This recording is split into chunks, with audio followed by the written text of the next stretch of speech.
There is therefore now no condemnation to them which are in Christ Jesus, who walk not after the flesh, but after the Spirit.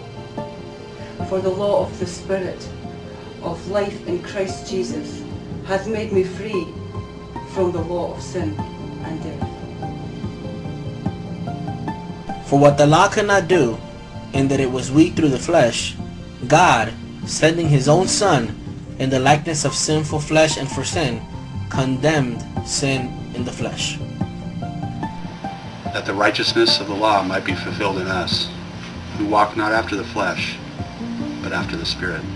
For they that are after the flesh do mind the things of the flesh, but they that are after the Spirit,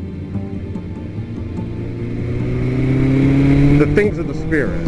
The mind of a sinful man is death, but the mind controlled by the Spirit is life and peace. Because the carnal mind is enmity against God, for it is not subject to the law of God, neither indeed can be. So then, they that are in the flesh cannot please God. But you are not in the flesh, but in the Spirit, if so be that the Spirit of God dwell in you. Now if any man have not the Spirit of Christ, he is none of his. And if Christ be in you, the body is dead because of sin, but the Spirit is life because of righteousness. And if the Spirit of him who raised Jesus from the dead is living in you, then he who raised Christ from the dead shall also give life to your mortal bodies through him, the Spirit of God living in you. Therefore, brethren, we are debtors, not to the flesh, to live after the flesh. For if ye live after the flesh, ye shall die. But if ye through the Spirit do mortify the deeds of the body, ye shall live. For as many as are led by the Spirit of God, they are the sons of God.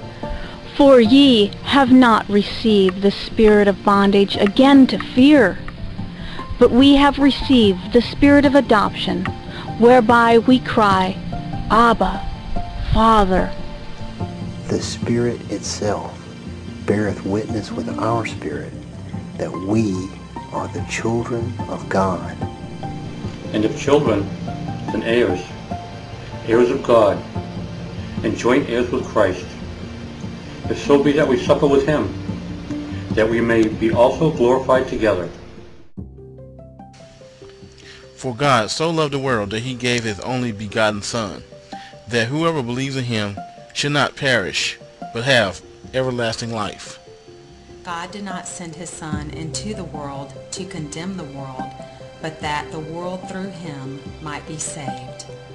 He that believeth on him is not condemned, but he that believeth not is condemned already, because he had not believed in the name of the only begotten Son of God.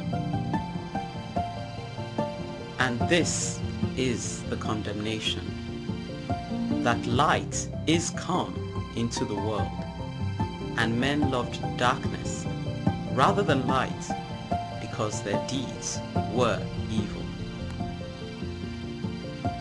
Be anxious for nothing, but in everything, by prayer and supplication, let your requests be made known to God. And the peace of God, which passes all understanding, shall keep your hearts and minds through Jesus Christ.